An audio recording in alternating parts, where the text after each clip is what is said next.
All right, we have two different 12 gauge blanks that folks like to use in dog training. They're very different products. Folks get a little confused when we're talking about them, so I want to show the difference between them. This is a primed hull.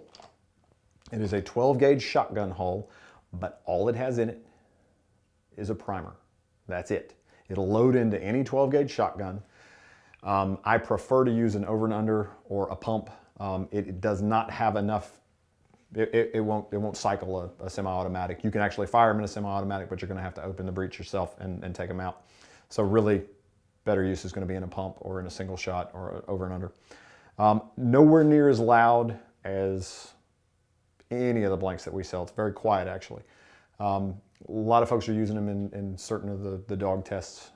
They're a lot safer than some of the products out there, but it's still a primed hull. It's still going to be in a live shotgun, so you want to be real careful with them.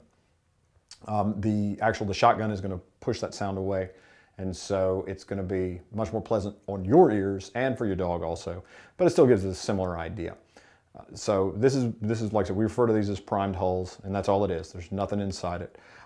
Sometimes they'll make them in different colors. I actually prefer them in clear. We don't always get them in clear, but I prefer them in clear because you can very easily tell that it's not a live round.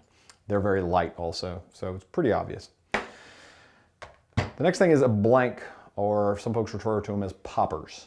And this is more like a shotgun shell. You've got your primer, you've got your powder, and then they've got a certain amount of stuff that's in them. And it varies depending on the manufacturer.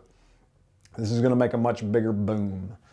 They're also much, much, much more dangerous. I want to treat all of these in the respect that any sort of live round is going to deserve, but poppers especially. They put off enough force that at a close range you can hurt somebody with them. You could kill a dog with them if you fired it at them. So gun safety here is the rule. Anytime you're using a gun, you want to treat it like it's loaded, and you want to point it in a safe direction. These are not toys. They're not designed for props. We'll occasionally get folks from movie companies and theater productions wanting to use them. That's not what they're designed for. They're not designed to be used inside. They're not designed to be pointed at people. They're very dangerous, and you want to treat them just like you would a live round. It's going to make a much bigger boom. A lot of folks use these. Some folks call them blanks, some folks call them poppers. But it's an important part of the dog training, but you want to be real careful with them. So primed hull, it's just a 209 primer, empty hull. Blank or a popper, it's going to have powder, and it's going to have a little grit in there that's going to increase the volume. So two different dog training devices. Treat them with the respect they deserve.